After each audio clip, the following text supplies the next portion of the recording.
আসসালামু আলাইকুম, সবাইকে মাহে রমজানের শুভেচ্ছা। এখন আমি বানাবো মুচমুচে বেগুনি আলুর চপ।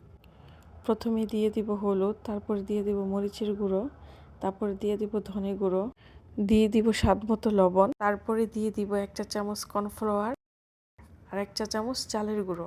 পরিমাণ মতো বেকিং সোডা দিব, ভালোভাবে মিক্স করে নিব। পানি দিয়ে দিব এখন আমি। পানি দিয়ে ভালোভাবে মিক্স করে তারপরে আমি কিছুক্ষণের জন্য রেখে দিব। জন্য নিয়ে নিয়েছি ধনিয়া পাতা, পেঁয়াজ, কাঁচামরিচ। ভালোভাবে মিক্স করে এখন আমি সরিষার তেল দিয়ে দিব। হালকা একটু জিরা ফাঁকি দিয়ে দিয়েছি। এখন আমি আলুটা গোল করে নেব। এখন বেগুন আমি আগেই কেটে রেখেছি। আমি এখন ফ্রাই প্যানে তেল দিয়ে নিয়েছি। হালকা আছে আমি এখন চপগুলো ভেজে নিব। এখন আমি বেগুনি দিয়ে দিব তেলের মধ্যে। সাধারণত বেগুনিগুলি মুচমুচে হতে চায় না। আমি যেইভাবে বেসনগুলো গুলিয়েছি আপনারা ওইভাবে নিলে অবশ্যই মুচমুচে হবে।